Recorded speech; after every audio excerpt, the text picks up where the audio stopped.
Thank you for joining me for the next chapter of Alice's Adventure in Wonderland, Chapter 9, The Mock Turtle's Story. "You can't think how glad I am to see you again, you dear old thing," said the Duchess, as she tucked her arm affectionately into Alice's, and they walked off together. Alice was very glad to find her in such a pleasant temper, and thought to herself that perhaps it was only the pepper that had made her so savage when they met in the kitchen. "When I'm a duchess," she said to herself, not in a very hopeful tone, though, "I won't have any pepper in my kitchen at all. Soup does very well without. Maybe it's always pepper that makes people hot-tempered," she went on, very much pleased at having found out a new kind of rule, "and vinegar that makes them sour, and chamomile that makes them bitter, and barley sugar and such things that make children sweet-tempered. I only wish people knew that, then they wouldn't be so stingy about it, you know." She had quite forgotten the Duchess by this time, and was a little startled when she heard her voice close to her ear. "You're thinking about something, my dear, and that makes you forget to talk. I can't tell you just now what the moral of that is, but I shall remember it in a bit."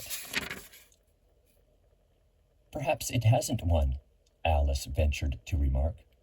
"Tut, tut, child," said the Duchess. "Everything's got a moral, if only you can find it."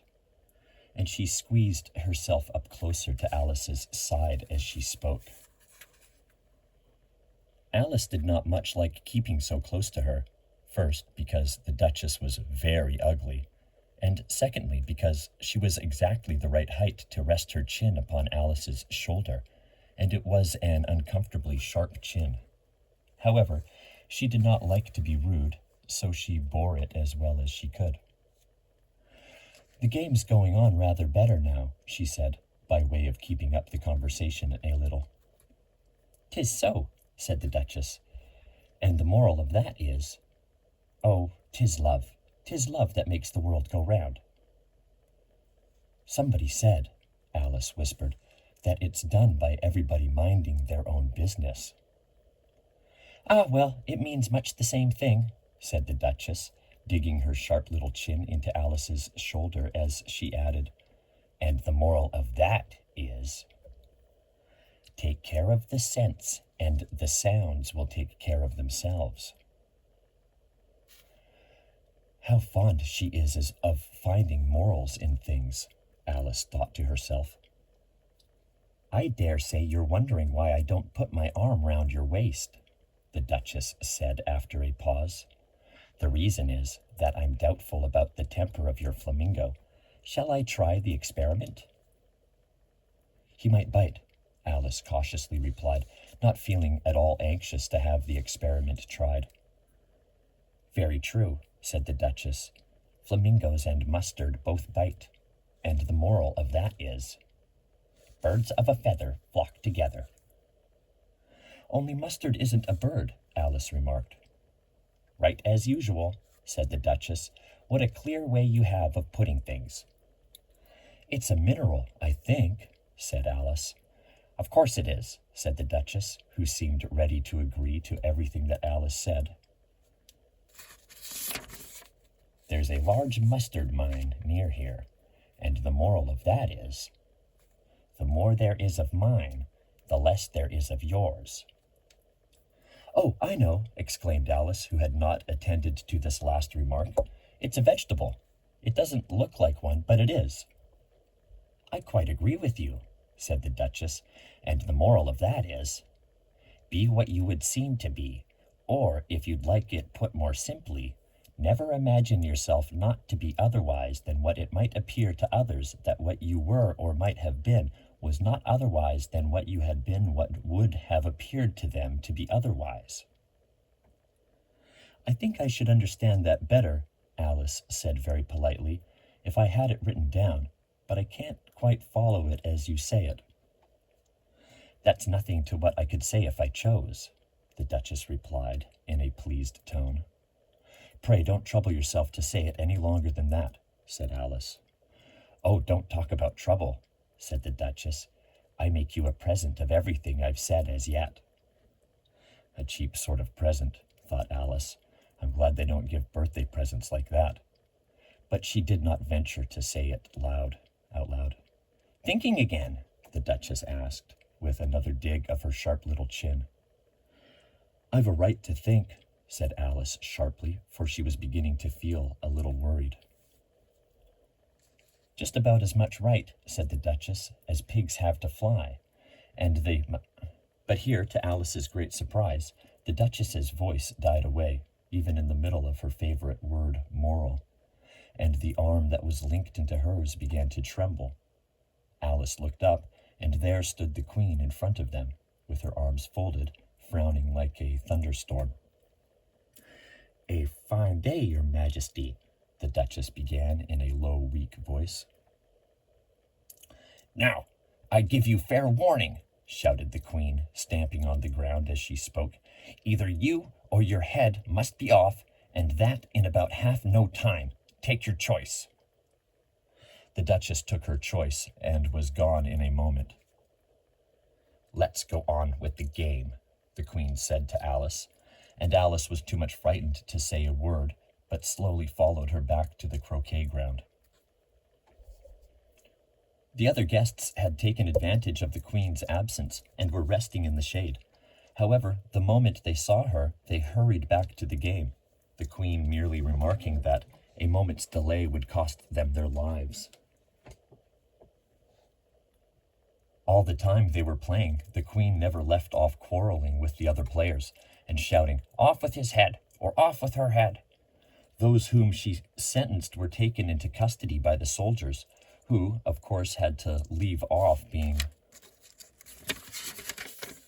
arches to do this, so that by the end of half an hour or so there were no arches left, and all the players except the King, the Queen, and Alice were in custody and under sentence of execution. Then the Queen left off, quite out of breath, and said to Alice, "Have you seen the mock turtle yet?"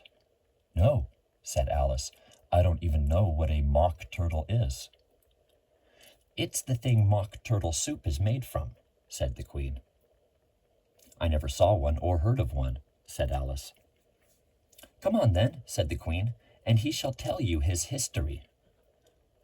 As they walked off together, Alice heard the King say in a low voice to the company generally, "You are all pardoned. Come, that's a good thing," she said to herself, for she had felt quite unhappy at the number of executions the Queen had ordered. They very soon came upon a griffin lying fast asleep in the sun. If you don't know what a griffin is, look at the picture. "Up, lazy thing," said the Queen, "and take this young lady to see the mock turtle and to hear his history. I must go back and see after some executions I have ordered." And she walked off, leaving Alice alone with the griffin. Alice did not quite like the look of the creature, but on the whole she thought it would be quite as safe to stay with it as to go after that savage Queen, so she waited. The griffin sat up and rubbed its eyes. Then it watched the Queen till she was out of sight. Then it chuckled. "What fun," said the griffin, half to itself, half to Alice. "What is the fun?" said Alice. "Why, she," said the griffin. "It's all her fancy, that. They never executes nobody, you know. Come on." "Everybody says 'come on' here," thought Alice, as she went slowly after it. "I never was so ordered about in all my life. Never." They had not gone far before they saw the mock turtle in the distance, sitting sad and lonely on a little ledge of rock, and as they came nearer, Alice could hear him sighing as if his heart would break. She pitied him deeply. "What is his sorrow?" she asked the griffin, and the griffin answered, very nearly in the same words as before. "It's all his fancy, that. He hasn't got no sorrow, you know. Come on." So they went up to the mock turtle, who looked at them with large eyes full of tears, but said nothing. "This here young lady," said the griffin, "she wants for to know your history, she do." "I'll tell it her," said the mock turtle in a deep, hollow tone. "Sit down, both of you, and don't speak a word till I've finished." So they sat down, and nobody spoke for some minutes. Alice thought to herself, I don't see how he can ever finish if he doesn't begin. But she waited patiently. Once, said the Mock Turtle at last, with a deep sigh, I was a real turtle. These words were followed by a very long silence, broken only by an occasional exclamation of from the Griffin and the constant heavy sobbing of the Mock Turtle. Alice was very nearly getting up and saying, Thank you, sir, for your interesting story, but she could not help thinking that there must be more to come, so she sat still and said nothing. When we were little, the Mock Turtle went on at last, more calmly, though still sobbing a little now and then. We went to school in the sea. The master was an old turtle. We used to call him Tortoise. Why did you call him Tortoise if he wasn't one? Alice asked. We called him Tortoise because he taught us, said the Mock Turtle angrily. Really, you are very dull. You ought to be ashamed of yourself for such a simple question, added the Griffin, and then they both sat silent and looked at poor Alice, who felt ready to sink into the earth. At last the Griffin said to the Mock Turtle, Drive on, old fellow. Don't be all day about it. And he went on in these words. Yes, we went to school in the sea, though you mayn't believe it. I never said I didn't, interrupted Alice. You did, said the Mock Turtle. Hold your tongue, added the Griffin, before Alice could speak again. The Mock Turtle went on. We had the best of educations. In fact, we went to school every day. I've been to a day school too, said Alice. You needn't be so proud as all that. With extras? Asked the Mock Turtle a little anxiously. Yes, said Alice. We learned French and music. And washing? Said the Mock Turtle. Certainly not, said Alice indignantly. Ah, then yours wasn't a really good school, said the Mock Turtle in a tone of great relief. Now, at ours, they had at the end of the bill French, music, and washing, extra. You couldn't have wanted it much, said Alice, living at the bottom of the sea. I couldn't afford to learn it, said the Mock Turtle with a sigh. I only took the regular course. What was that? Inquired Alice. Reeling and writhing, of course, to begin with, the Mock Turtle replied, and then the different branches of arithmetic, ambition, distraction, uglification, and derision. I've never heard of uglification, Alice ventured to say. What is it? The Griffin lifted up both its paws in surprise. What? Never heard of uglifying? It exclaimed. You know what it is to beautify, I suppose. Yes, said Alice doubtfully. It means to make anything prettier. Well then, the Griffin went on, if you don't know what to uglify is, you are a simpleton. Alice did not feel encouraged to ask any more questions about it, so she turned to the Mock Turtle and said, What else had you to learn? Well, there was mystery, the Mock Turtle replied, counting off the subjects on his flappers. Mystery, ancient and modern, with seaography, then drawling. The drawling master was an old conger eel that used to come once a week. He taught us drawling, stretching, and fainting in coils. What was that like? Said Alice. Well, I can't show it you myself, the Mock Turtle said. I'm too stiff, and the Griffin never learnt it. Hadn't time, said the Griffin. I went to the classical master, though. He was an old crab, he was. I never went to him, the Mock Turtle said with a sigh. He taught laughing and grief, they used to say.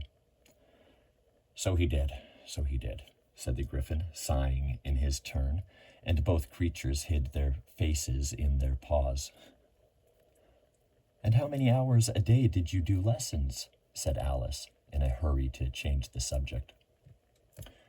10 hours the first day, said the Mock Turtle, 9 the next, and so on. What a curious plan, exclaimed Alice. That's the reason they're called lessons, the Gryphon remarked, because they lessen from day to day. This was quite a new idea to Alice, and she thought it over a little before she made her next remark. Then the 11th day must have been a holiday. Of course it was, said the Mock Turtle. And how did you manage on the 12th? Alice went on eagerly. That's enough about lessons, the Gryphon interrupted in a very decided tone. Tell her something about the games now.